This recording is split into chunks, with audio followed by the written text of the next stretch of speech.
Hello, everybody. I hope you guys are doing great. This is Max. I hope you guys are doing great. So, this is November 26th, 2024, on this beautiful snowy day in November, and it's amazing.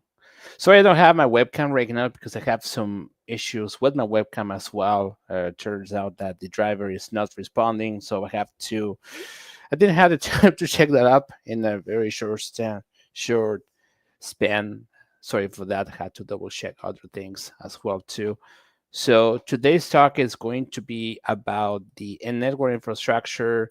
So today's talk is going to be about the attacks on internet infrastructure, trying to decipher some myths about the infrastructure, the internet as a whole, as about some questions that I gathered throughout the last couple of months in some town hall meetings and stuff. I want to just basically explain some things that some people have, as some questions people might have, because a lot of things are being told in the media and in the town halls and everything about networks and internet that the war is gonna end, that kind of stuff. So I just want to explain kind of, this is like a glance of a presentation that I made a couple of years ago in my past job as a consultant. Basically, I was trying to explain multiple ways to, I was basically explaining how the internet works and trying to decide for a way to protect themselves against multiple attacks, that sort of thing. So this is a series of, it's going to be the first of a series of talks, of videos. I'm going to talk about specifically about the internet as a whole, because for some reason people tend to think that the internet is just cloud, is all virtual, is all in the cloud, but is anything but that. The internet is very physical. So a little disclaimer here about this whole situation here, that, and I also put on the at the very end, at the very beginning of the video, but just be mindful that this video, although it contains public information from various sources that anybody can see, it's not hidden for anything. I just want to let you know that since this is a very, I will say, not a touchy subject, but rather, because this affects network infrastructure and critical network infrastructure, whatever you're going to see here, even though it's public domain, if you start messing with those things and you break things, assume your legal responsibilities around it.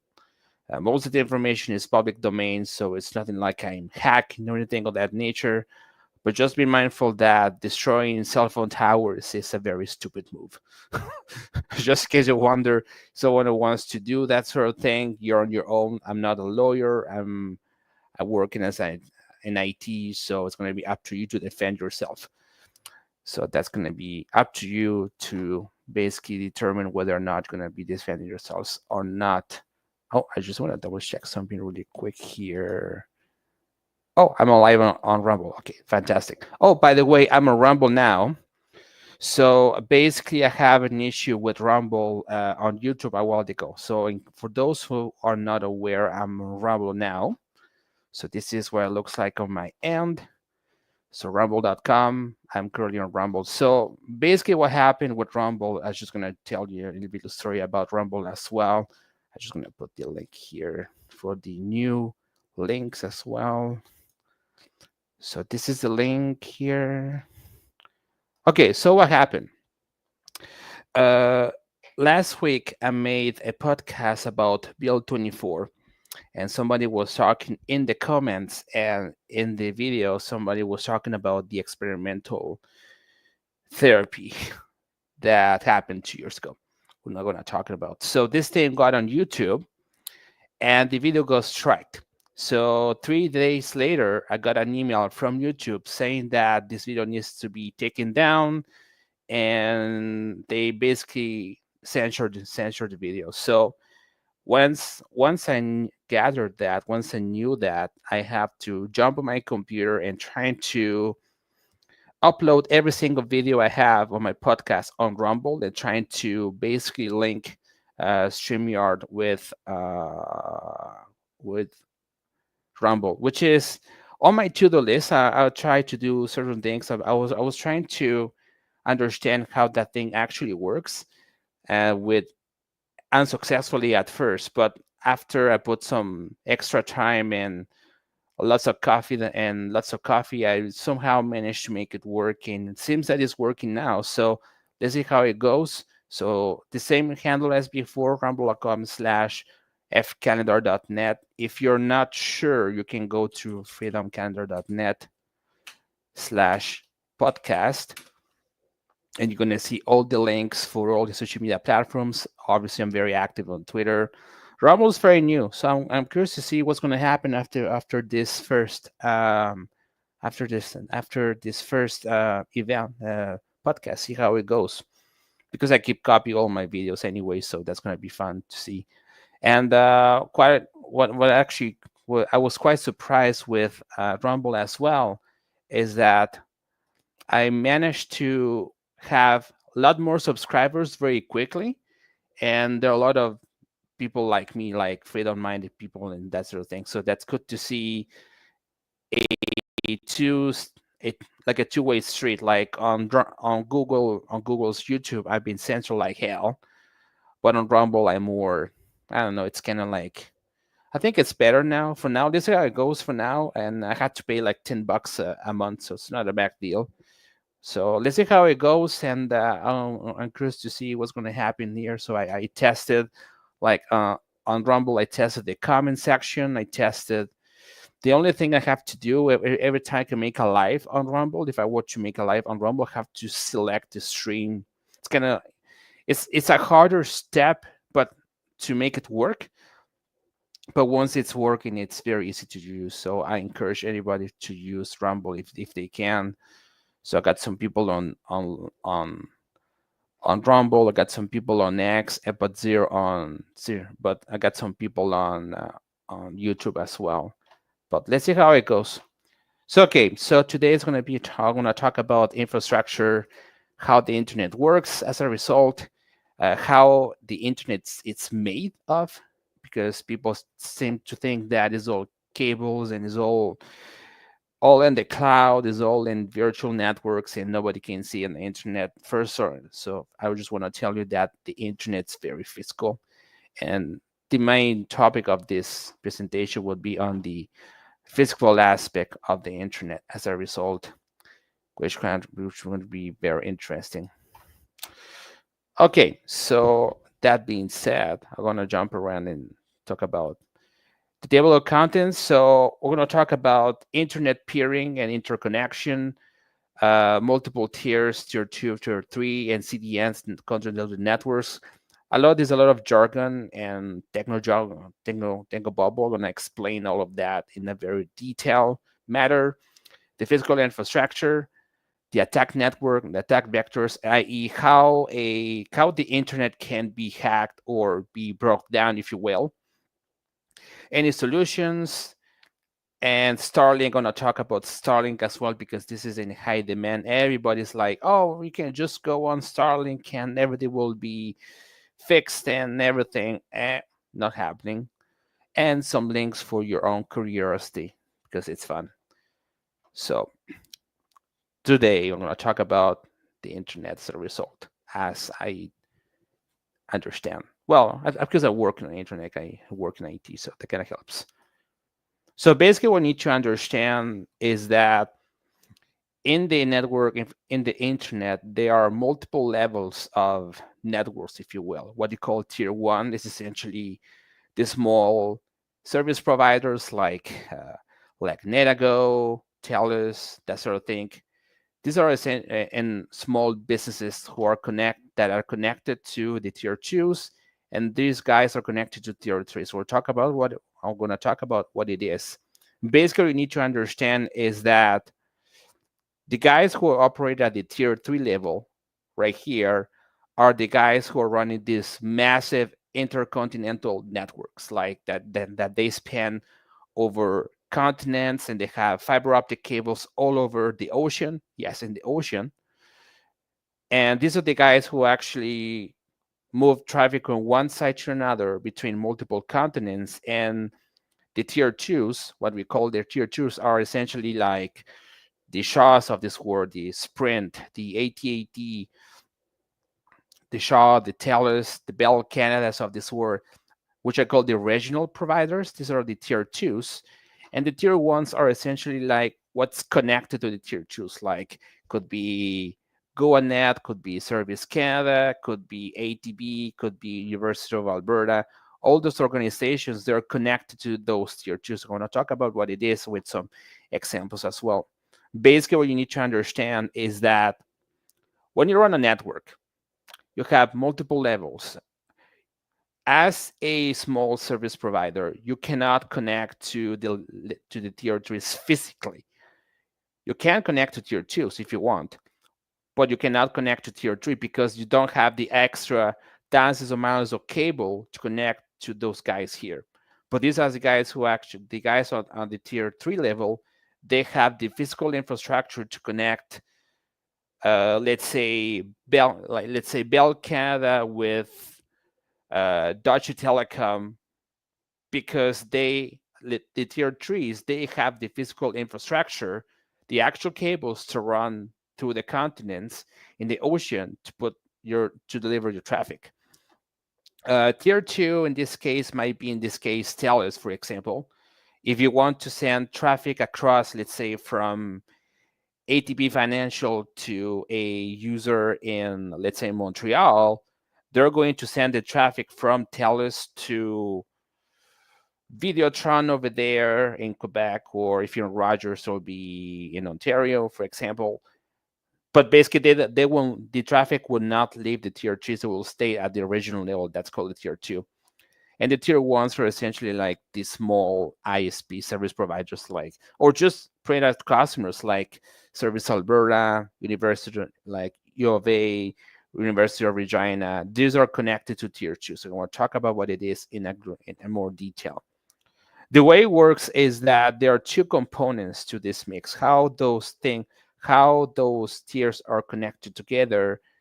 It's a combination of physical connection that requires a physical connection and a logical connection, which is essentially facilitated with what they call the BGP protocol.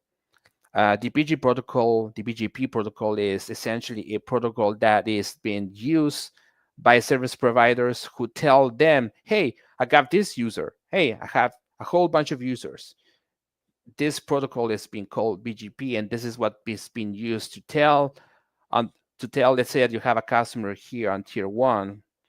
The guys at the tier three level, they need to know that tier one has a bunch of IPs and customers. They need to know that, and the whole process is facilitated with a protocol called BGP, which stands for Border Gateway Protocol. It's been there for decades, actually. They all connected through internet exchanges across the world. So not just in Canada, but across the province as well, across multiple continents as well. So basically, they're all connected into one facility that is heavily guarded with a lot of power, a lot of redundancy, a lot of AC cooling. This is what they call internet exchanges or straight up data centers. So basically, that's where all the data is connected into one place to facilitate the internet, the information of traffic across multiple providers. And these are not necessarily everywhere, but they are into geographic. They are located in geographically uh, facilitated areas. So they are there because they are there. They're there in a very strict geographical area to cover the maximum amount of users and connect themselves very effectively and very cheaply. Basically, what happens is that I'm going to talk about the next slide. The business around data centers and traffic in transit evolves in the basically in the balanced traffic. I'm going to talk about what it is essentially. So basically, the imbalanced traffic. So the question is how those guys can make some money out of traffic. because that's essentially what we're talking about. You're sending some data, like you're essentially your Bell Canada, you want to sell data to TELUS and vice versa. How you're going to make money out of this? Because those networks, they don't run for free at all. They rely on electricity, they rely on real estate, they use electricity, they use AC cooling, they pay a whole lot of insurance. Let me tell you that. I think it's like more. They pay a lot more insurance than everybody else that I know because they run critical infrastructure. And has to be 24/7, right? Um, so how those guys make money? This is called the imbalance settlement. So the way it works is that, and this is outlined in this example here. So let's suppose that Bell Canada, and Bell Canada is directly connected to TELUS, by the way. You can verify that up. So basically, let's suppose that Bell Canada is sending 180 exabytes of traffic to TELUS, but TELUS sends 120 exabytes of traffic to Bell, from TELUS to Bell. So basically, what Bell has to do is at every quarter, they look at how much traffic they go through them from from Bell to TELUS and vice versa, and basically they pay each other based on how much data they send across. So basically, in this case, because TELUS because Bell sent more data to TELUS that TELUS sent data to Bell, then Bell kind of has to pay the imbalance of that, which is 60 exabytes of traffic. I just put exabytes like a terabyte, gigabyte, doesn't matter that much. What matters is that you're just going to see like a difference between both providers. And this is what it's actually needed. So that's how they make money. So from a transfer perspective, it makes a lot of sense to give, as a service provider like TELUS, it will make a lot of sense to offer their customers unlimited internet access, unlimited internet access, because only from a balance, i.e., data transfer perspective, bandwidth perspective, because you're getting more traffic getting to your network than getting out of your network, then those people who are sending the data to you, to TELUS in this case, they will have to pay you they have to pay the privilege of sending the data to their customers. I mean, TELUS's customers. So that's why it's so easy for TELUS to brag about unlimited internet access. Well, because it's essentially cheaper for them. It's a cash cow for them to send traffic, to receive traffic from other people. What costs TELUS, what is actually a egress, or perhaps what is a cost or an operational cost to TELUS, is for TELUS to send data to Shaw, for example. TELUS has to send data to Shaw, so they have to pay Shaw the excess amount of traffic that they send to Shaw as well.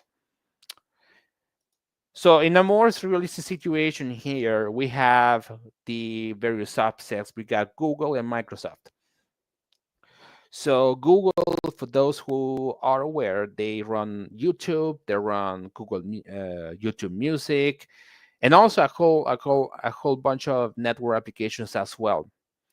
So obviously, the trend in this case will be for Google to send more traffic to, in this case, TELUS, than TELUS sending traffic to Google. Okay, so obviously they're going to get more traffic here. Google's going to send more traffic to TELUS than the other way around. Same with Microsoft. Microsoft, they have Microsoft Azure, Office 365, which is essentially enterprise applications. And Google has their own set of business applications as well, but they have a less, I will say, the smaller market share, if you will. Basically, what happens, even if it's Microsoft, they still send a lot of data inbound reference to TELUS perspective, because what TELUS is going to see on their end is a lot of traffic coming from Microsoft to TELUS, like emails and stuff. So a lot of content getting from Microsoft to TELUS. So every quarter, TELUS is going to send a bill to Microsoft and say, hey, you sent us 2,000 exabytes of data. We sent you 80 exabytes of data, so you must pay us. Telus is going to tell Microsoft, then you must pay us 120 exabytes of data. In the case of Google, then Telus is going to sit down to Google and say, hey, you're going to have to pay us 250 exabytes of data. So cling, cling. That's how Telus makes their money in part. Not only that, but that's a revenue source for them. So in that case, it it makes sense as a service as an internet service provider to offer unlimited access to people, because most in a residential service, internet service, you get a lot more faster download speeds than upload speeds. So that's why the pipe to get internet traffic, it's much larger for inbound traffic as opposed to outbound traffic, roughly speaking. So that makes sense for them to send money like this, you know. It's a cash cow that way. They have other revenue streams, but this is like the main one. So basically, the tier ones, as was referring to, are essentially like the smaller networks, if you will. So anywhere from government organizations like uh, Service Alberta, aka GoNet, small service providers, and I don't know a lot of small service providers, but they, at least in Alberta, at least they're typically connected to either Shaw, TELUS, or a combination of both. Sometimes they're connected to Bell, but it's more rare. I think it's only like Bell. It's what I've seen for smaller ISPs in Alberta. They are connected primarily with Shaw and TELUS.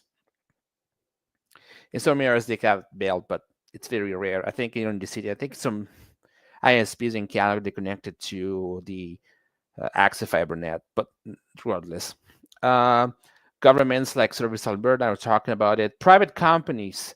So if you're BMO, Bank of Montreal, or ATP Financial, you're going to connect to the internet that way. So you're going to call Telus or Bell and say, hey, I want a BGP session. I want to connect to yourself. There's a bunch of IPs, and they're going to connect one fiber optic from Bell, one fiber optic from Shaw, and that's how they're connected. Okay. And they use essentially a bunch of combinations, a bunch of technologies to link those things together. Traditionally, they use this is a service that was sent and sold by telephone companies. Like in the East, was all primarily sold by Bell Canada. So Bell Canada will essentially lease a fiber optic cable from their telephone exchange down to their customer, and they activate the lights in there, the circuits in there, and they're going to send IP traffic over those lines to them. Okay, so that's how they operate. Now I think it's much easier now, but it's still a direct connection from a telephone exchange or a colocation facility, when I talk about colocation facilities, down to their customers. But that requires a physical access between both facilities. Nowadays we use what they call MPLS or DWDM. These are technologies that have been used by the telephone industry for a long time. I'm not gonna talk about MPLS that much, but DWDM is essentially a wave of shuffling multiple fiber optic wavelengths on the same fiber, and they basically behave like like one cable. That's called DWDM. DWDM, it stands for, on top of my head, it's like wavelength multiplexation. Basically, you have one fiber optic getting to the building.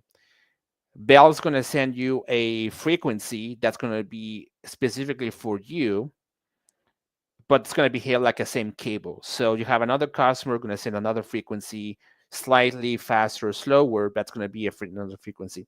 So that's how they operate these days now.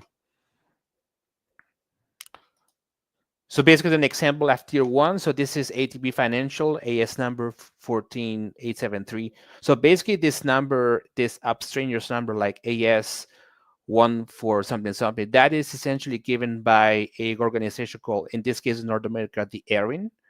So basically if you call ARIN and say, I want an AS number, they will give you a number, and you have to call TELUS or Bell. In this case, ATP Financial, they found Shaw and TELUS, and they ask him, hey, we want to connect to you guys. So at the ATP building, they have two physical connections, one with TELUS and one with Shaw, and they connect themselves through them. Okay, so they have redundancy. So if one link fails, the other will work. If TELUS fails, then all the traffic will be sent over Shaw and vice versa.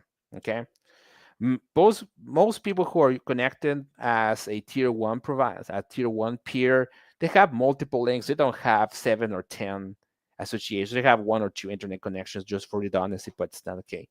That's what they do most days, right? This is, oh, that was screwed up a little bit. So this is tier one. So this is University of Alberta. So they're connected to Hurricane Electric, Shaw, Siberia. This is a federal internet, I believe. And they're connected to Bell Canada as well here. AS 577, it's Bell Canada. University of Regina, very common. They're connected. So they are in Saskatchewan. So just to give an example, they are connected with this network called SRNet here, Saskatchewan Research Network. These guys, from my understanding, they are connected to Siberia, to Siberia to some degree. These are like provincial slash federal networks that have been built for educational services and institutions like universities and research facilities that are, instead of buying services from Bell or TELUS, they're going to operate them. And I think they have a no profit status as well, too, from my understanding. And because they're Saskatchewan, they obviously connected to Saxtel here, to Saxtel, Saskatchewan Communications, is number 803. And from my understanding, the University of Regina, they were connected with Access Communications, but that's another different game. I just know because I've been there in Regina. So basically, when all those numbers that you see here, like AS 803, AS 2606, and everything, let's say that you want to connect as a tier one provider, you're going to have to ask, you're going to, first of all, register. If you're not registered as a company, you have to register yourself a company. Then you're going to have to register yourself a AS number through ARIN. And then you, as a company, you'll call TELUS or Bell, whatever, say, hey, I want to connect this AS number. These are my IP addresses that were assigned by ARIN. And then gonna send the traffic through them like this. Okay. Tier 2 providers. So these are what we call the regional providers. So the regional providers are essentially, as I mentioned, regional. So they span through, in this case, in Canada, through multiple provinces. In the United States, they might run through the entire country or to several states as a result. So in this case, let's say that you are connected on TELUS, TELUS Communications. If you want to reach a server in Toronto, they don't have to send the traffic to, the traffic will stay pretty much at TELUS network. On TELUS network, they will stay, all the traffic will stay in TELUS unless the customer is not on TELUS, which is very likely if you're in Ontario. That must be go through Bell most likely. So basically what it means is that those regional providers, they are very good at carrying traffic from, especially in Canada, from one place to another without touching the tier threes, like the ones I'm talking about, like the TELUS, Sonera, and all stuff. They can actually stay and they can send traffic across the level twos without leaving the tier two. So if you send traffic from Edmonton to Montreal, chances are that the traffic will stay within TELUS, Bell, or Shaw, or Rogers. They will not leave to some American company. They will not go through a DAT, for example. So if you're sending traffic, if you're in Canada, if you want to send traffic to United States, chances are you're going to send traffic through AT&T, for example. If you're in the United States, if you want to say, if you're in Florida, if you want to send traffic to, let's say, Edmonton through Telus, chances are that you're going to see traffic going through Comcast. Okay, so these are like regional backbone companies that carry traffic between the tier threes and the tier ones, most likely. If I go to a slide or two, basically, like, this is ATB Financial. So obviously these guys are connected to Shaw and Telus, but these are tier two providers. These are regional providers. They cover a vast regional access throughout the country. So the major ones in Canada, we're talking about Bell Canada. Obviously, if you're on the eastern side of the country, that's pretty much all Bell. If you're on the western side of country, in BC and Alberta, that's pretty much TELUS at this point. If you're in Saskatchewan, that's called SaskTel, which is a provincial grant corporation, by the way. I forgot MTS. Is it MTS? I forgot MTS, which is in Manitoba, but it's got acquired by Bell Alien like 2 years ago. Now it's called Bell MTS now. And all the major ones. So this is Bell Canada right here. It's number 577. So when I in the telecom industry, I always call Bell Nexia. This is like a historic name they got themselves into, Bell Nexia, but it's called Bell Canada Backbone now. So they are connected with Telian. So this is a level 3. This is a tier 3 provider. I want to talk about this one in particular. But basically, Bell is connected to those guys who are on the right side of the screen. They're essentially international carriers.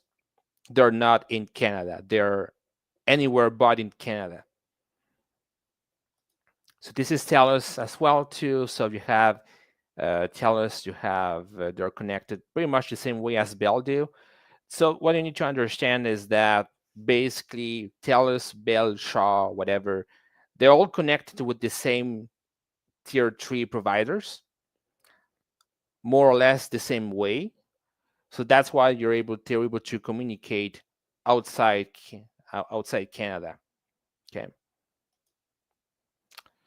The tier 3 providers, and this is what these are the big guys here. So tier 3 peers are essentially the big guys. So these are the guys who run the physical infrastructure worldwide.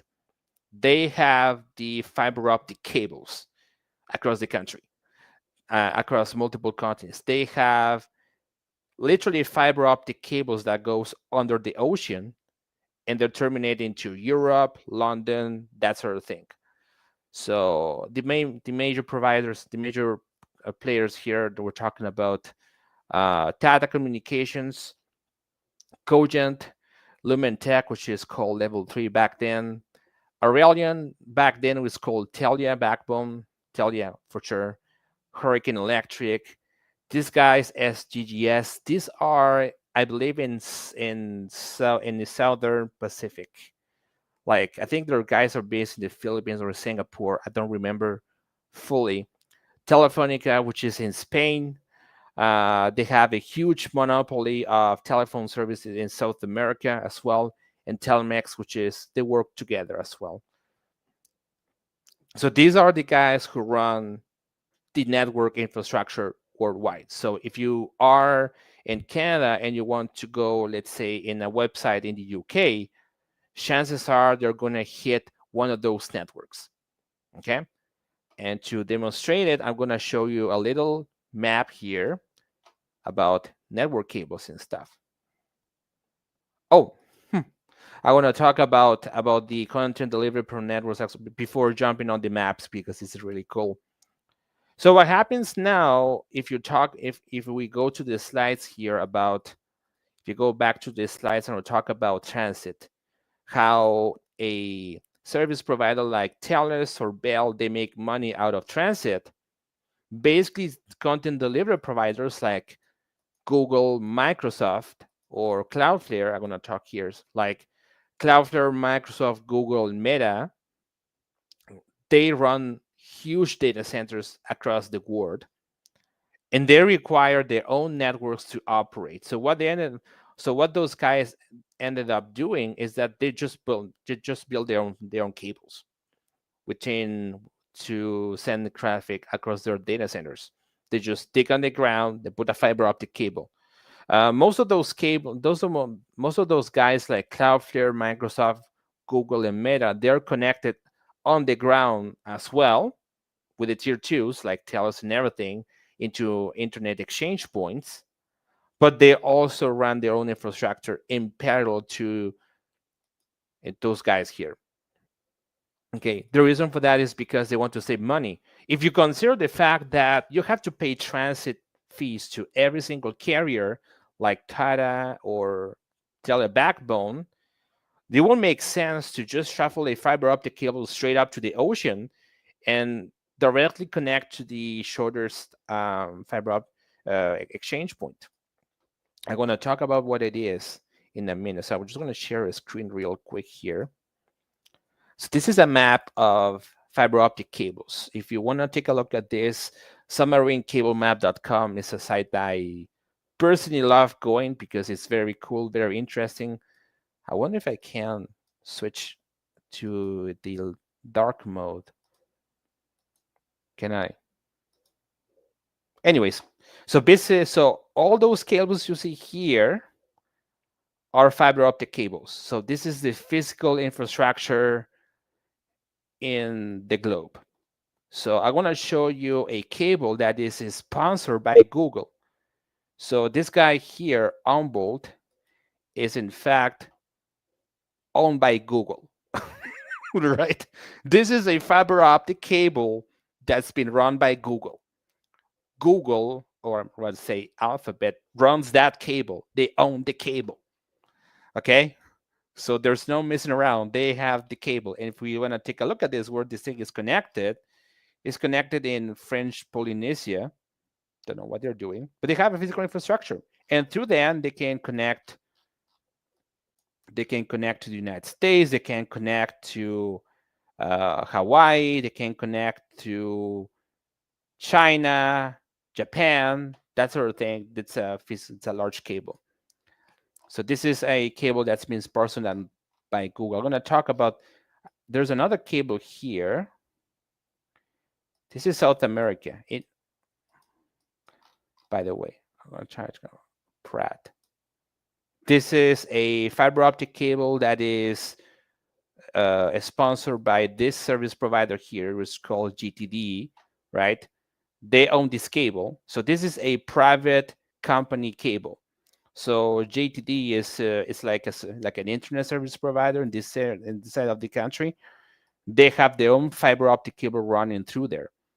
So it will be like the equivalent of Allstream running their own cables, right?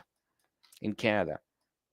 Another cable I want to show you is this guy here. This is in Quebec, I believe. Is it Quebec right here? Yeah, it is. So this is a fiber optic cable, and from my understanding, whoa, what happened here? I don't know. Anyways, so this fiber optic cable is called UFON, and this is, from my understanding, this is sponsored by Bell Canada and the federal government. So something like that. So they want to add network capacity to that side of the country. Same with here. This is a fiber optic cable that stretches across the northern side of the province. Again, this is the continuation. So it's called UFON 1. This is UFON 2. And this is UFON 3. Cable length, 900 kilometers. I don't know what it is in miles. I want to check at least a copy link, see how can go with there. Oh, it comes there. Owners, Tamani Internet. What's that, Tamani Internet? Oh, internet service provider in Kuujjuaq. Oh, that's cute. Okay, never mind. So this is like actual physical cables. I want to take a look at another cable here, and I'm going to check at that 14. So this is another cable. It goes all the way from Halifax Halifax, and it goes all the way through Ireland, and it goes to UK, right? Kind of cool, right? I like this site. I can spend my entire day here. So cool. Amity. This is a cable that is going from Massachusetts and ends up in France. Cool, eh? Another cable I wanted to show you, which is quite interesting, is called TAT1 or TAT2. It is one of the... So essentially, basically what you need to understand is that you see a lot of cables in here across the world, but these cables have been running for a long time. The first cable, this anti-submarine cable that we plunged into the ocean, was installed in the 50s to carry phone service. Now we just carry internet service and communications, because now telephone service is digitized, so there's no need to send a analog signal over fiber optic glass. We just synthesize and digitize the signal and put into a fiber optic cables, right? Now this one here from... this is in Greeceland, and Greenland, that's kind of cool. Svalbard on a single cable. I think this is from Telia, I believe. Oh, it changed it. I think it was Telia Sonera got that cable. Anyways, have fun. It's gonna be a cool thing to look at this. So this is the physical infrastructure. So basically, those guys like Cloudflare, Microsoft, Google, and Meta, instead of using instead of using other people's cables, they're just building some of their own cables. So what they do is that, especially those big providers, is that they, let's say Meta, Facebook, like Meta, Microsoft, and Google, they run a cable together and they share the expenses together. So let's say that Google will pay 30% of the cable, Microsoft 40%, and Meta a whatever percent. So they share the cost associated to the building of that cable. So that's how they share costs. So what they do is that we're going to interconnect in this place. You have let's say pair 1 and 12. That's Google's. Pair 13 to whatever, that's going to be Microsoft, and pair X to whatever, that's going to be whatever company. So that's how they do that. Spare the cost of building the cable, because it's quite expensive actually. And to show a little bit, I'm going to stream a video that I just found here. All transatlantic data traffic, Facebook, phone call, Netflix, emails, whatever, is for the most part carried by submarine cables. Cool, eh? I think most people don't realize that is the case. You have submarine cables crossing the oceans, terminating at very discrete buildings. If this place wasn't here, you would definitely feel that your internet connection is not working as it usually does. I think most people have no idea what this is. This is just another building in the industrial area.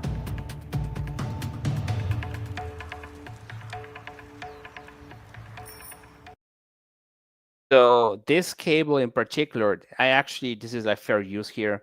So this video in particular talks about one of the cables I just showed you. This is called TAT14, I believe. And this is a cable that goes from New Jersey down to Denmark and to UK, I believe.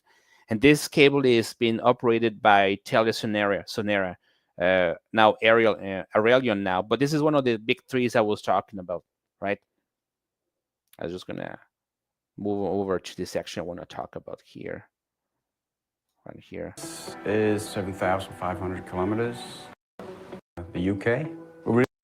The TAT14 is the 14th transatlantic transmission system. The TAT1 was installed in 1957. So the TAT14 is a ring system connecting Denmark to New Jersey, and then from New Jersey goes back to Europe via the UK. We're really just a highway, a highway for data. So this is the demarcation point where the dry part meets the wet part. This is the gateway of data coming from the US towards Europe and the other way. Well, the cable terminating here from the US is 7,500 kilometers. You can have somebody in Denmark entering something, a Google search. That request is coming here. For that signal to travel to the US and back will be around 80 milliseconds. I mean, this is what it's all about. I mean, without the fibers, everything else doesn't matter. So basically 80 milliseconds. So it's essentially a fiber optic cable. So you just send a light pulse in there, and obviously sending at the speed of light, obviously, but at the same time, you're sending a signal from the United States to Europe back in, you're going to see some delay in the order of 90 milliseconds. So just to give you a perspective, if you're sending traffic from Alberta down to, let's say, New Brunswick, you're going to see a 60, 70 millisecond delay, like a 60 millisecond delay in traffic. That's how much time it takes for a electrical pulse, i.e. a signal, to get to New Brunswick, just because how massive this country really is, right? Cool fun. So this is the control room where you monitor the cable system. The cable system is being monitored by different management systems. Green is that you're all good, and if you get the changing colors, these are notifications of technicians working on network elements.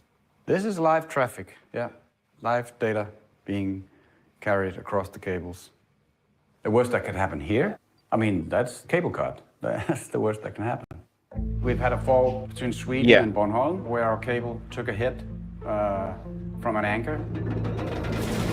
Physical disruption, the cables. This one shows the damaged cable section. Cable has been twisted, and this is what happens when it's been hit by an anchor and dragged along the seabed. The armoring wires that should have been surrounding the inner core of the cable is amiss. You have different layers of armoring, a stronger armoring in shallow waters, and then the deeper you go, you require less armoring. When you're out in the middle of the ocean at 5 kilometer water depth, you have no armoring. The important thing, of course, is the fibers that transport all the data. We have a cable card Isn't that cool? From here to the US. A tiny cable. There's no data. So tiny. There's no connectivity. And if you consider the fact that all intercontinental I can talk about this a little bit traffic long. is carried by around 10 cables, maybe that gives you a good impression. This site is important for one of them. It's indispensable. Most days are filled with routine jobs. Well, it happens. We have had cable faults. Wouldn't say it's not a big thing, but it's something that we deal with. I think there's a lot of things. You are actually right on top. In shallower waters. And the remaining 10% are sharks, of course.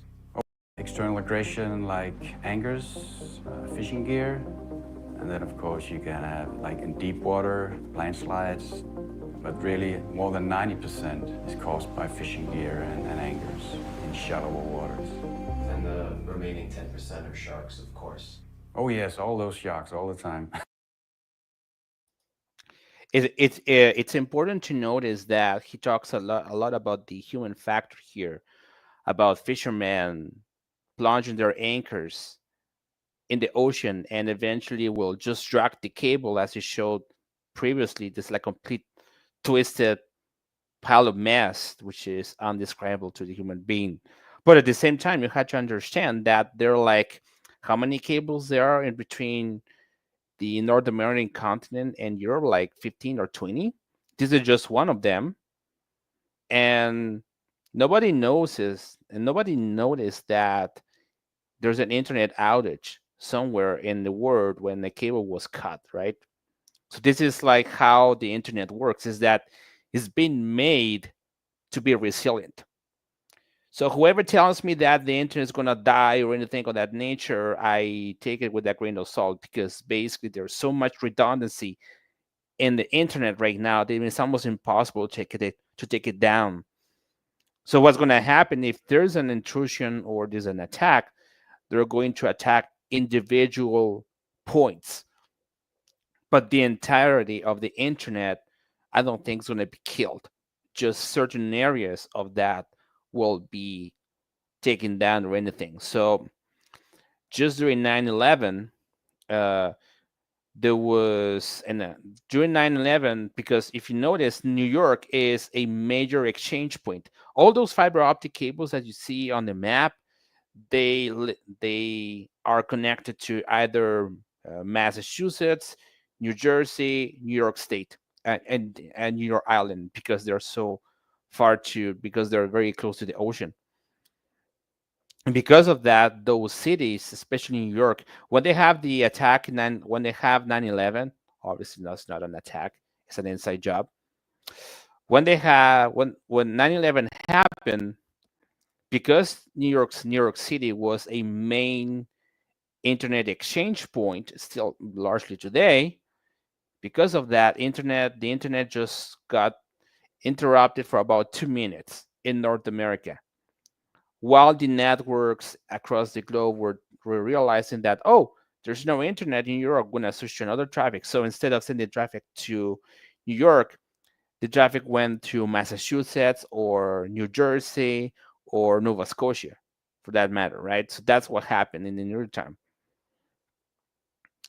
So this is what it's all about. If you want to take a look at this, search for motherboard. I believe the video is called inside the beach, home of the internet, something like that. You can check that up if you want. But this guy works for TeleScenaria, now Aurelion now. So essentially it is like, so if those guys, they're on their own cables, and that's what they do right now. So everybody's running their own cables. Oh, I want to talk about that as well too. I want to. The sea cable that we're standing on top of came all the way from 1,500 side from a beach manhole. And That part. The TAT14 system is a ring system, so if you lose one cable, you can route your traffic the other way around and still reach your end target. But also more globally, you have a number of cable routes connecting the same continents. If one cable is down, you still have several other routes. these are one of our cable ships that we call out when we need a repair to be done or an inspection. France Telecom. I'll say the biggest change probably over the last 5 years is that you have seen what we call content providers, people like Google, Facebook, Amazon, Microsoft, Apple, coming into the market, building their own sea cables. There are new sea cables being built constantly. There's nothing that can replace it. They are here to stay, that's for sure.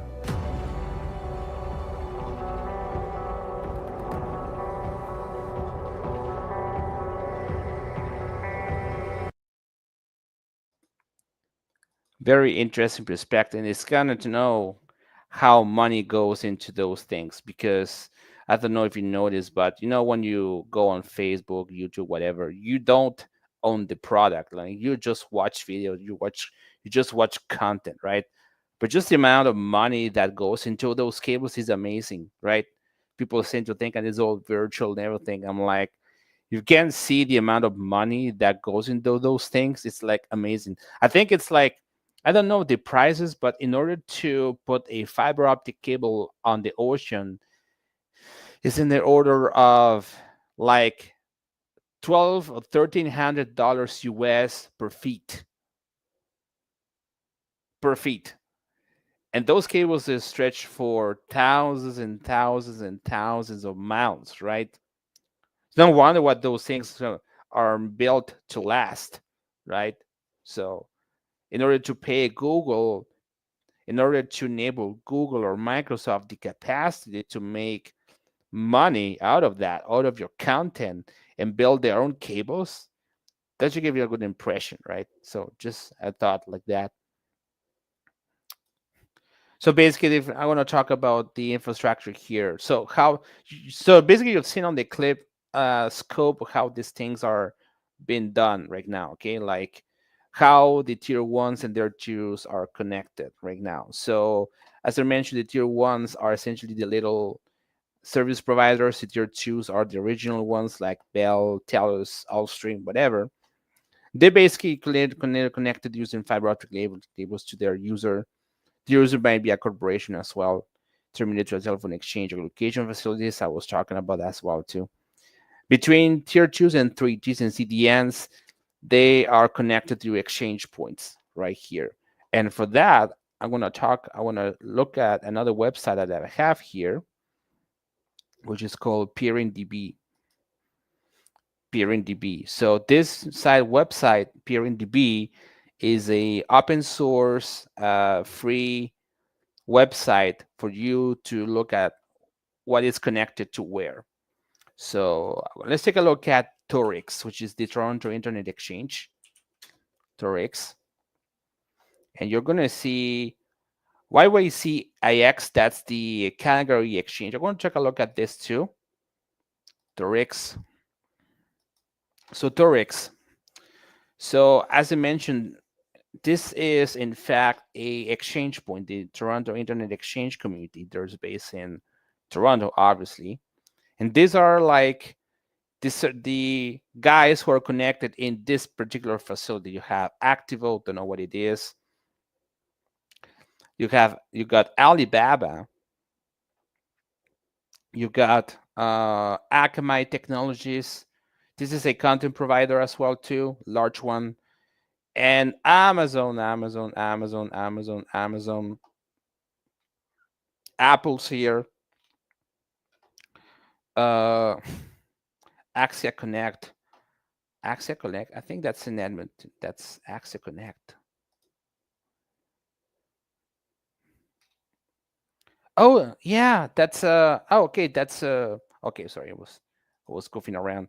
So you got AxiaNet. That is the old Alberta SuperNet, by the way.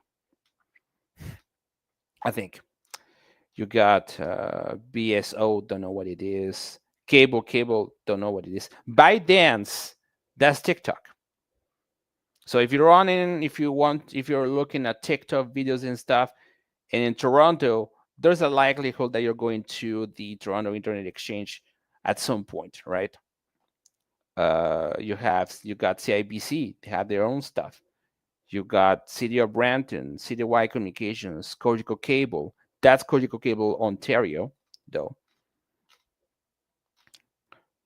Fibre Nord, Videotron, and a whole bunch of stuff. So that is essentially all those guys are connected, have their own fiber optic cable connecting that facility. You can see the speed of the speed of those things. Like between Torix and Akamai, they have a 400 gig port in there, which is quite amazing. Between Hurricane and Torix, they have a 200 gig port. It's amazing. Huge amount of traffic.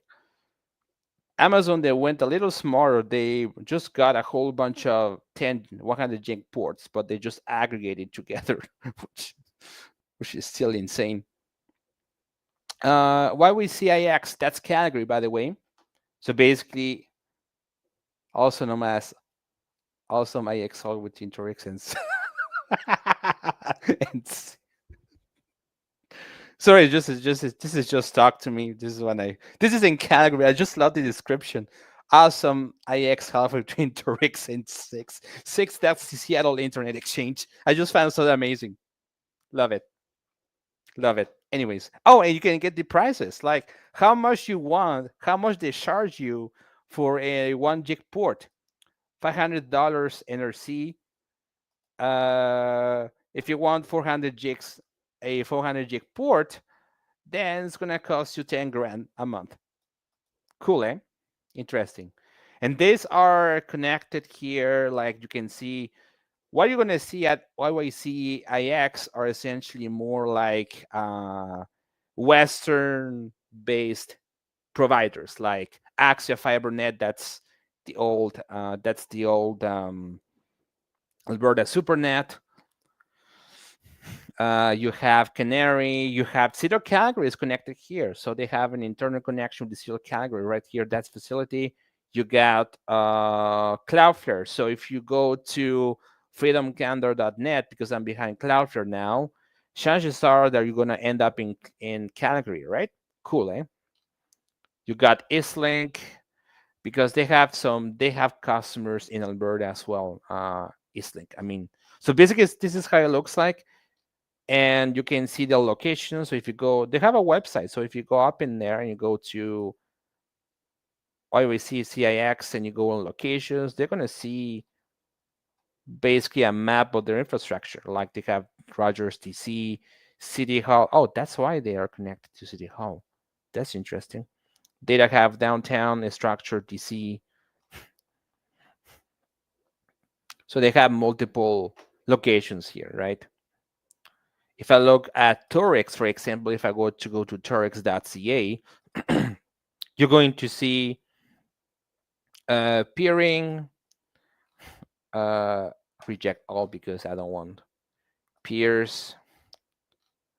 And you can see how this thing is composed. Route servers, traffic statistics, pricing, requirements, peering, community projects, that sort of thing. So this is how they're connected right now.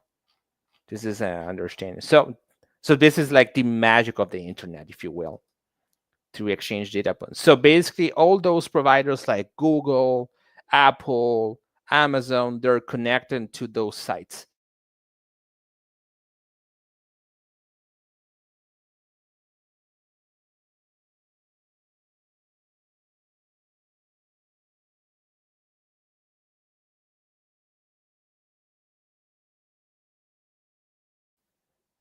Which is quite interesting, right? So yeah, so just venture, which I like. I like to go to those sites a lot because it allows you to see the actual communications and the internet, right? Okay, so this is how the internet's being connected. So basically, I show you how how the services are connected between each other. The physical infrastructure. So this is the what you call the Alberta SuperNet. Oh my god, that's kind of stretchy. Anyways, so the physical infrastructure. So this is a example of physical infrastructure. So this is the Alberta SuperNet. This is in fact paid by the Alberta government, provincial government. So this is a fiber optic network paid by the provincial government, and there are a whole bunch of cables across the province. I have a map for this. If I go to albertasupernet.ca, I believe, or just alberta.ca supernet, we're gonna go to the website.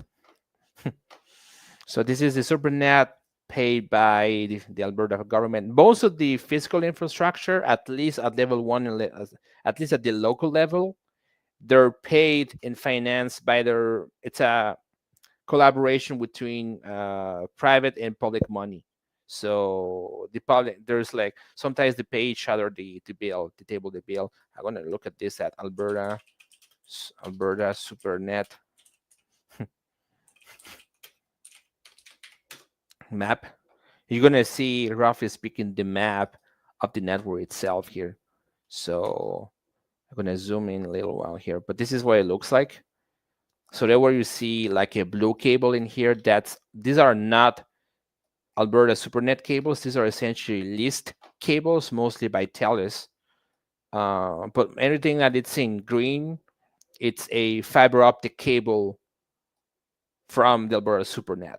And this cable in particular, it goes in parallel to Highway 2. So this cable must be buried on the ground. I'm pretty sure. This is straight up Highway 2. Okay. When I was in Coots, I remember one time I saw a fiber optic cable from the Alberta SuperNet. Like there's an actual telephone pole with the logo Alberta SuperNet. That is because there's a cable terminated in a lead bridge altogether, and I think you can see where it goes down to. You see, a green cable, that's a dark network from the Alberta SuperNet. Quite impressive, right? It's just amazing how much money put into this thing. One, because putting a fiber optic cable is so expensive. So to put like a fiber optic like this is like insanely expensive. When you see a blue cable that is a list cable, you can see somewhere extended either fiber, base network fiber. So this is essentially SuperNet cable. This is from the province. And also, why I'm going to talk about the SuperNet is because a lot of providers like regional providers, they use the internet SuperNet. I'm going to take a look at one of them. I think it's called Alberta Cable Communications, Alberta.com, Sturgeon County, Sturgeon Center. I'm not doing any publicity, any kind of advertising whatsoever. It's just that there's a section in there which basically means that they're connected to the SuperNet somehow, or World Power Communications. Yeah, World Power, they are connected to the SuperNet. There's an extra logo like on the website. Oh, there we go. So basically, they can show a dark fiber here, and they straightly said, "Hey, we're connected to the Alberta SuperNet here." So it's not because it's a provincial thing that is not being used privately. So that's what I wanted to mention, is that it's not because it's mentioned, because it's been paid by the provincial government. It doesn't mean that it's not being used for private purposes, right? So the provincial money makes money out of that thing, right? Some people are using the cable, the provincial government say, "Hey, this is the list. Go ahead, check, please." So this is about this. This is the SuperNet here. Exchange facilities. So if you're in Edmonton, This is the old AdTel building. So this building here is right across the Rogers Place in Edmonton. This is like an old build. This is still very operational, right? Around here, I believe. 104. Right here. So this is the ICE district, 104th Ave. So so that facility I was referring to is around here. This thing here. So go in here on Google Maps, you're gonna see the actual building. That's the TELUS building. Right, that building in there. That is a large interconnection facility. For what I was told is that there are like a lot of telephone exchanges in Edmonton that are connected here. This is, if you look at the history, by the way, this is like a outside scope here.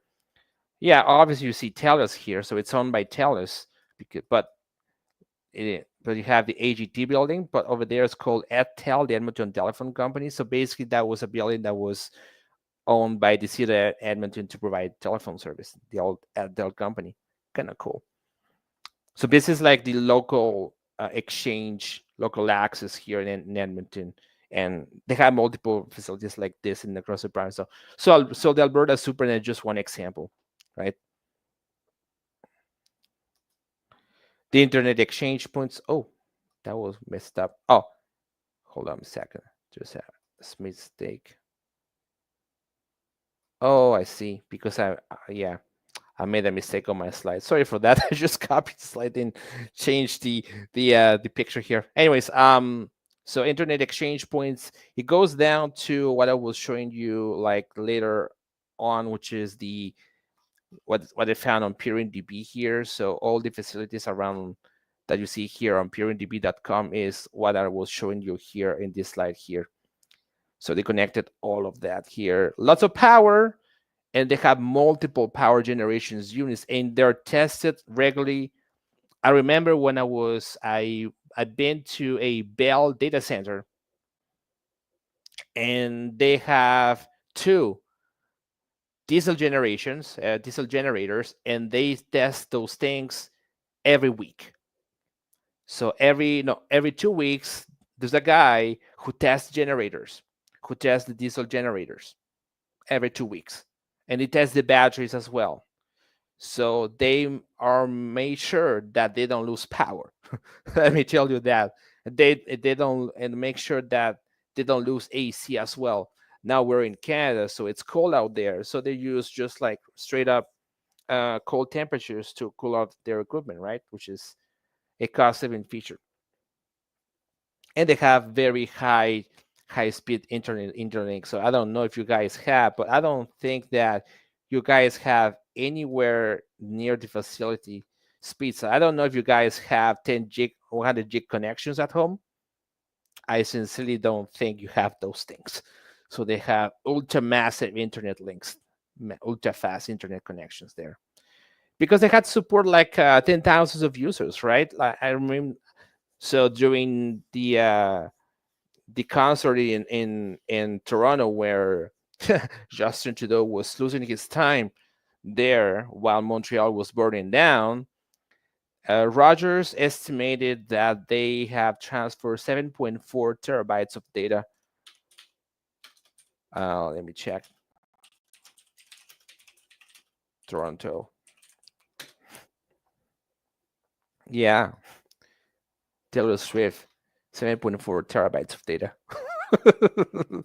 Kind of cool, eh? Amount of traffic getting there just for a stupid show.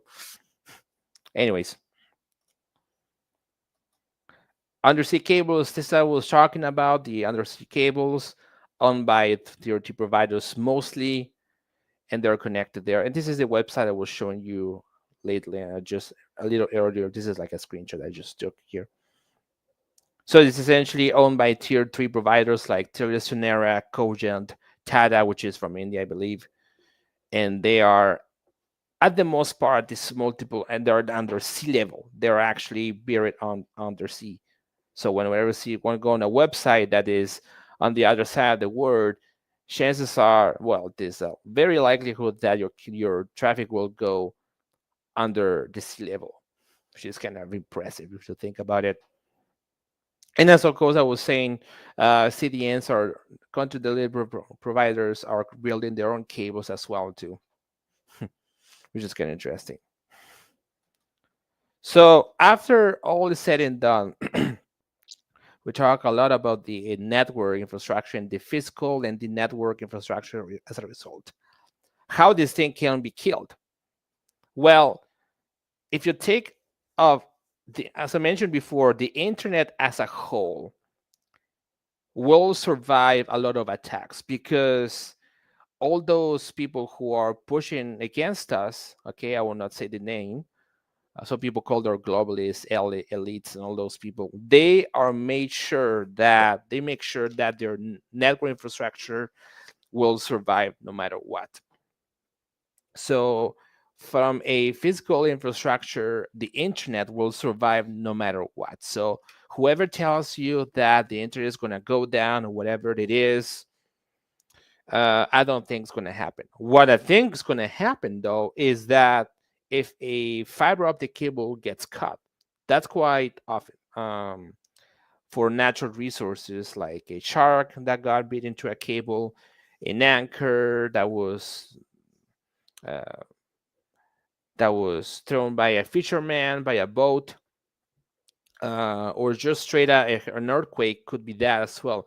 But basically, the physical connection, in order to shut down all the cables, it will take a very catastrophic event. But I don't think that that's going to happen artificially, at least. So basically, if you want to hit on the internet, you have to hit on the physical infrastructure itself. You have to look at the exchange points, the internet exchanges, the colocation facilities. That's the kind of infrastructure that you will need to take down a section of the internet, but not a lot, because how much redundancy it is.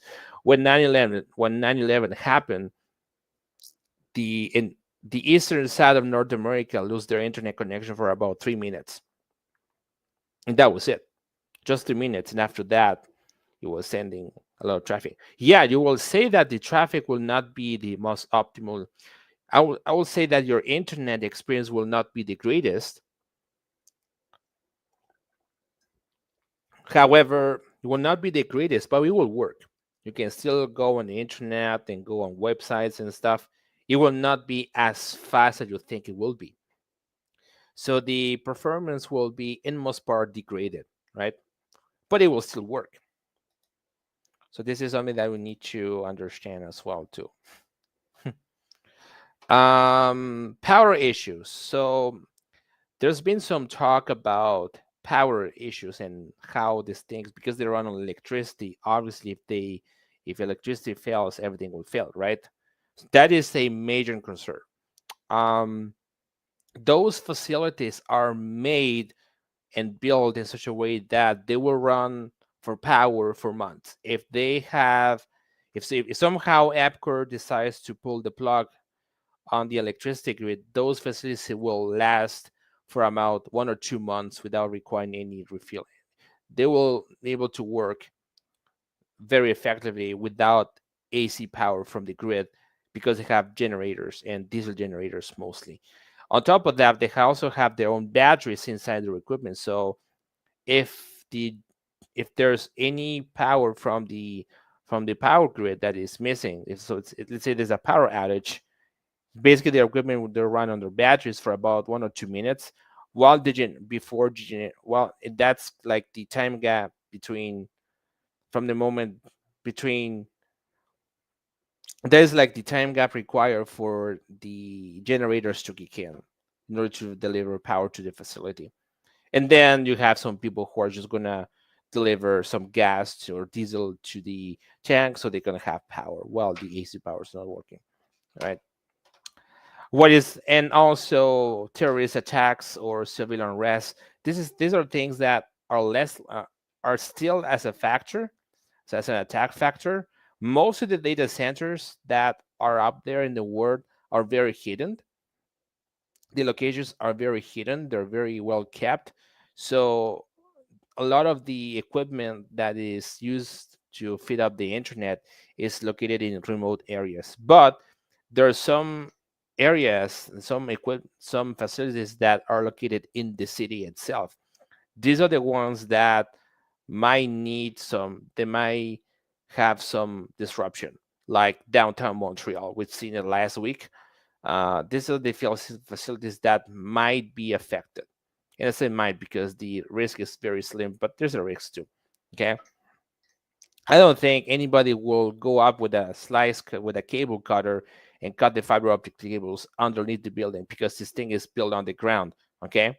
But if there's a data center that is using a cable, fiber optic cable, using a aerial, like an actual cable that goes on the air through a pole, that can be cut.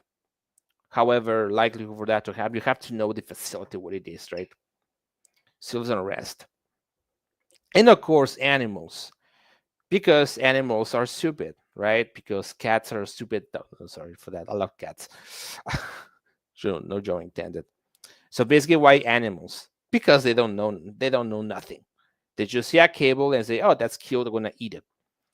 A while ago, when I was in college, there was a internet outage that was caused by so essentially the school board they lost internet connectivity. They lost internet. So we have an entire school board, an entire college, and 2 universities brought down to their knees without internet connection whatsoever. So what ended up happening, we figured out at the very end that was a squirrel who ate a cable in the middle of nowhere, right? In the middle of nowhere, they eat a cable that this squirrel ate the cable, and that was the only cable that was connecting the data center down to the exchange facility where their internet was connected to. And the service provider was very mad because I was supposed to have redundancy, but no, this squirrel who ate the cable, so there was no redundancy. That was never tested, so that was fun. Another attack that happened, and on the video it was demonstrated there's some sharks that were eating fiber optic cables as well too. That's another level of concern. Another thing that might be as well very interesting in terms of infrastructure. What happened here? Oh, sorry for that.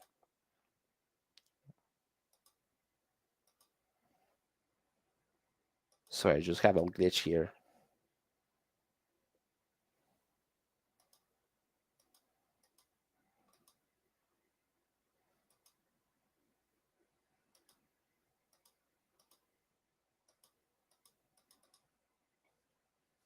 Just a second, guys. I think I have an issue with this thing here. Okay, don't know what happened. Glitch in the matrix. I don't know technology. I'm talking too much stuff on the internet. I'll get blackmail or blacklist or whatever. Anyways, so basically animals as well. I'll also say human error. I have just forgotten the list, but human error as well.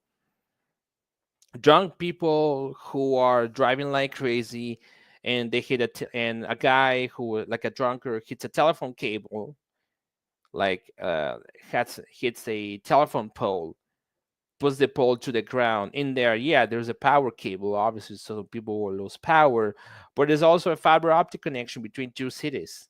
How then? I was told that in between Edmonton and Fort Mac, I can't verify this information not, but I was told that in between Edmonton and Fort Mac, there are just two cables. So all the traffic going from Fort Mac is being carried over by two fiber optic cables. That was it. So for a drunkard to hit a cable is very likely. So human error is very likely that will happen. I don't know. I'm not incentivizing anything, but I've seen it in my career. I've seen internet outages created by human error. I've seen it. So doesn't mean that can't happen. Internet issues, internal issues. And this is something that is a risk factor, but the likelihood for that to happen is very slim. I'll talk about why. A potential rogue employee or subcontractor creating chaos and mayhem. Why is it that unlikely? But the risk is still there. Why is it possible? Because in order for you to work in a data center, that requires you pretty much a good police check, a police check background, and they run a whole bunch of tests on you to make sure that you're not a dumbass working on the network infrastructure.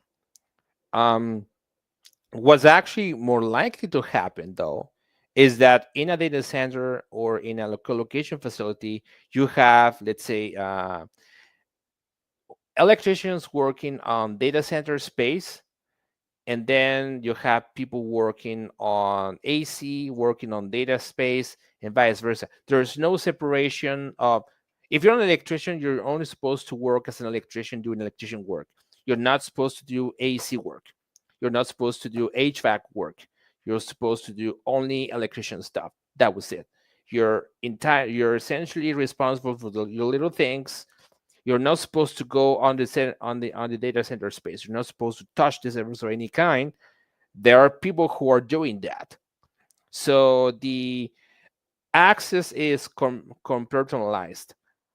In older data centers, that is not the case. So it might be an error as well too. There are some electricians who think that pulling a cable is going to do some funny things. They do, and it causes network outage without knowing what's going on, right? Configuration issues like AS112. About 2 or 3 years ago, there was this huge outage at Rogers. I don't know if you noticed that Rogers, they have an outage that lasts for a weekend. About 2 or 3 years ago. I don't know if you guys remember that. That was caused by a human, that was essentially a human error. There's a guy who was pushing BGP routes on their core switches, and they essentially blocked Rogers from talking to the rest of the internet. It was fun. And you can't do anything because if you're using Interact, well, you need to bring cache always. Is that the internet access? Oh, and that's one thing is that Interact Corp, they were only back then, they were only connected through Rogers. So if you have your servers at Interact, if you want to talk to the outside world, your only route was through Rogers. Now they got smarter, put a second link in there because they cannot afford to lose Rogers at any time. Like at home, I have 2 internet connections. If Telos fails or Telos dies, I got my Shaw line. If vice versa, Shaw decides to die, I got my Telos line. So that's how it worked. Well, that's what I ended up doing, is that configuration issues are very likely to happen, and you don't know what's going to happen, right? You don't know what's going to happen. So, and also to put an extra note, this was not on the slide initially, but miscellaneous messaging apps will be affected by an internet outage. Yes. Whoever tells me that Signal is going to survive an internet outage is a fool.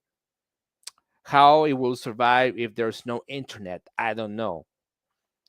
How somebody's going to tell me that the internet is going to break down and only one or two applications will survive, I don't know.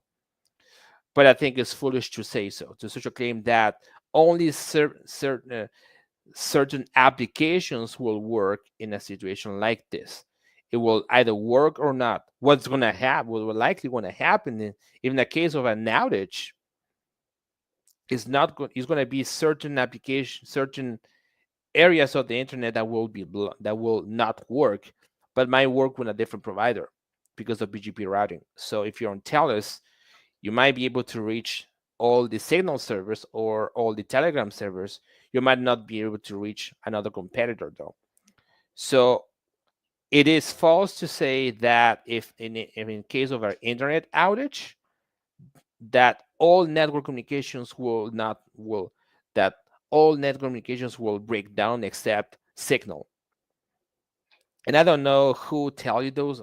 I heard some people saying that because Signal is supposed to be the only thing that's going to work in an internet. I'm going to say no, no, shut up. That doesn't work. It will either the internet will either work or not. And if you're using Signal, Telegram, whatever, it will not make a damn difference. So no, it will not make a difference. So because it's just the internet how this thing even works, right? Just keep an eye on that. So what's gonna be the solution for all those things? My suggestion, if you worry about internet communications being brought down, if anything, the likelihood for that was again very slim to do that. Think about it. Those select people decided to pull the plug on the internet, which is a control mechanism to them. Do you think they're gonna do anything to stop it? No, they want to make sure that everything works fine, right? So they don't want people to use cash, right? So they will make sure that every system that prevents people from using cash will work, including the internet. So I don't think the internet will be brought down, as in some sections of the internet might be interrupted, like Rogers, like 2 years ago, right? But that was a stupid move actually from Rogers. Anyways, I can talk about it because I work in IT, so I can talk about that stupid move they've done. Shouldn't happen, but anyways, not my problem. So make sure to have multiple internet connections. Like in my house, I have Bell and I have Telus and Shaw. Bell die if Roger if Shaw dies, Telus is gonna work. Vice versa. You might use Starlink if you want to talk about Starlink as well, and monitor everything. There's a website I use called Uptime Monitor. It's not on my slides, but I'm gonna show you brand banners. I'm gonna make a banner just for the loss of it. Uptime monitor.com, uptimemonitor.com, like this. And I'm going to show you uptime monitor. So you can do this for free. This is a free version for that. You can register in there. This is what I personally use to monitor my infrastructure to some degree. So if whatever there is a, like for instance, like I have an internet outage here at my place, Shaw died, but Telus was working. I got an alert saying that my Telus line was working, but not my Shaw one. So this is something you can do. Uptime Monitor from .com if you want to take a look at this. Well, fantastic. So monitor everything and monitor everything if you can. I think if you're working in IT at this point, you should monitor every single thing you have in your network at this point, right? So another slide. So the next slide will be about Starlink. Starlink.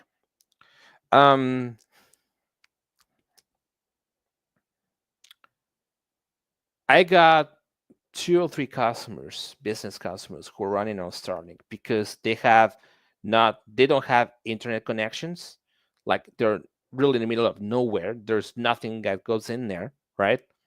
Or the internet access that they have is so bad that is basically running circles around Starlink, how pathetic it is, right?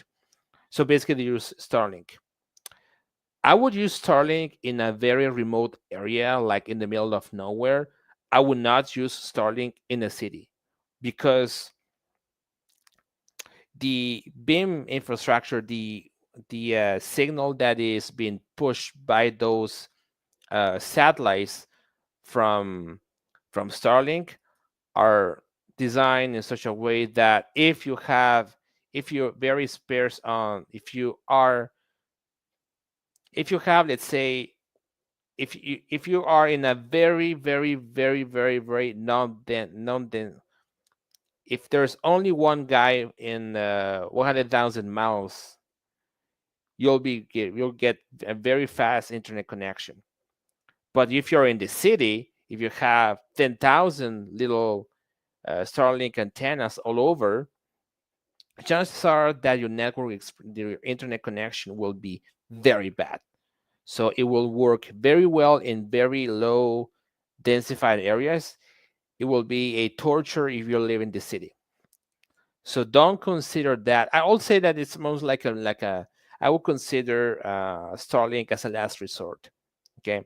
What I think will make a lot of sense though is, as I said before, merge two internets together like Shaw and Telus and make it work together. I think it's more because they're relying on two different networks anyways.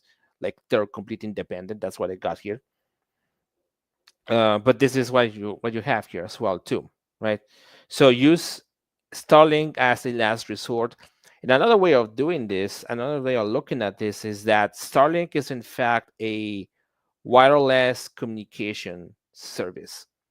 So the only thing they do is that instead of using a cable modem or a coaxial cable or a fiber optic cable or a DSL modem to provide the service, they use low orbit satellites to provide the service. That means that that's the only thing they do is that they use satellites to provide the service, but they're still relying on underground service. Like they're still connected in Banix. They're still connected at 6, the satellite exchange. They might be connected at the Calgary exchange too. I don't know. But you're connected in a physical location with a fiber optic cable somewhere. So even though they use fiber, so they can send the signal to a lot of satellites on the air, but they still rely on the ground on they still rely on communication on the ground somehow. So to and because of that, and because you're using the internet, if there's a section of the internet, like if you were to use it during the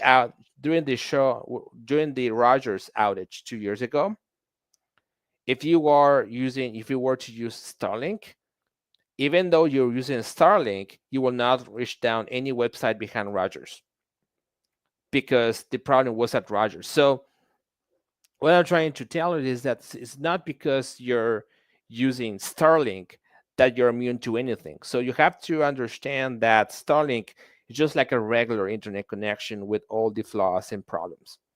Okay. And all the complexities tied to that, right? So they're using a DSL modem with Telus. Expect DSL problems with that. You're using a SHA on DOCSIS on a cable modem. Expect DOCSIS problems to happen. If you're using satellite transmission, expect satellite problems to happen. So it's not because you're using Starlink you're necessarily immune. It's not like the Holy Grail solution. Okay. About Starlink as well, this is an interesting point. Many vendors are incorporating cell phone service over satellite connections, including Starlink. So while I was making my slide, I found this slide very interesting. This is from Rogers, actually. I'm going to take a look at this. Just a second here. And after this, we're going to take some questions, by the way. So add to stage. So this is from Rogers. Corp Rogers, about Rogers.com, and you can say Rogers signs agreement with SpaceX, that's Starlink, to bring internet access to satellite to phone coverage in Canada. So because now all the communications on cell phones rely on the 5G LTE and EPC core, which is a packet-based system now. It's not circuit-based. It's all IP, it's all internet access now. They can rely on Starlink for communications as well.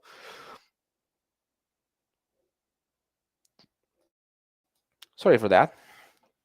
So basically they can basically encapsulate IP traffic associated to their voice calling into Starlink, which is kind of cool, right?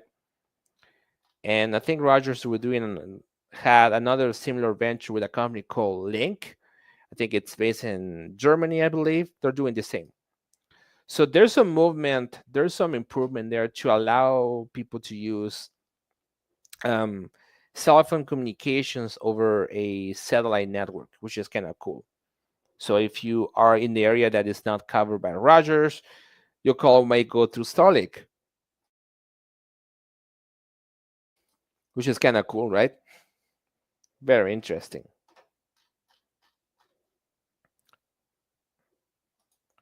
So some links in here about the whole situation. Hurricane.hp.he that allows you to look at the BGTP table. So that is the site that I use to kind of determine who is connected to what. You can look that up. I spend sometimes when I'm lazy and I'm not doing anything. Sometimes that's the site I usually spend some time to look around the website. Very cool.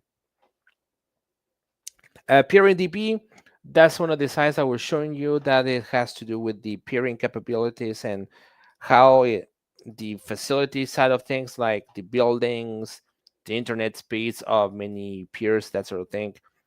And the submarine cable map is a free. That's the website I just showed you like a while ago about the network maps, which is very interesting, right? So very, very, very, very, very interesting. I mean, and this is very cool because sometimes you go on a website and you think that, oh, how is this my internet working? Well, because you're using a whole bunch of cables somewhere, and it's just that one of those things that when you look at this, you're like, oh, how the internet doesn't even work because you're using cables somewhere, right? Like the underground cables and how this thing even works is fantastic. I personally like it. I absolutely love this. I absolutely I absolutely love this side of things when I see the network infrastructure, the physical infrastructure around it. It's kind of amazing. So yeah, so this is what I have today. I don't know if people have some questions. You can put on the chat. I'm gonna answer those questions. I'm gonna take a look at this. Oh, and by the way, if you're interested, just feel free to sign up for the Freedom Canada website as well. And I was just gonna show you something really quick here. It's almost, oh my god, it's almost to 140 minutes now, 1 hour and 40 minutes. Thanks for staying long so much. I just modified the website here for the Freedom Canada website, so I included the instructions here to. Well, it was already there, but it was less apparent. I added the instructions on how to add the app on your phone. So if you're on Android, that's one thing. If you're on iPhone, you can look at the instructions. So I updated the website to include those instructions as well. So if you want to add the calendar on your phone, this is what's going to look like on your iPhone. Kind of cool. And I hope that YouTube doesn't ban me anymore, because at this point of time, it took me, when I was on Rumble, it took me like 3 hours to figure that up, see how far I can go with this. So yeah. So I would like to thanks for tuning in. It was a pleasure to talk about this thing that matters me a lot. As I mentioned, this is like a series of videos I'm doing right now, because there's a lot of misconceptions that needs to be addressed, and people tend to think, because a lot of people believe a lot of things that not necessarily true. Happens a lot. So I just want to choose a second record straight. So I just want to thank you for coming, for tuning in, and staying for long, for 1 hour and 40 minutes, and I'll catch you there in the next stream. I'll be talking about the border situation on Friday. No, on Thursday actually. I'm gonna show about this thing here. Uh, if we go on podcast here, we're gonna talk about the pathetic border in the United States. Looks like Donald Trump is pulling the strings now and making little Justin Potato cry like a girl, because he's not a man, he's a chick. He doesn't, sorry, no offense. He's definitely not a man. I mean, Trudeau. So I want to talk about the pseudo border between the United States and Canada. This is actually a border. This is, in fact, believe that's in Montana, I believe. So this side is Montana, this side is Canada, and there's nothing there. No offense, no nothing.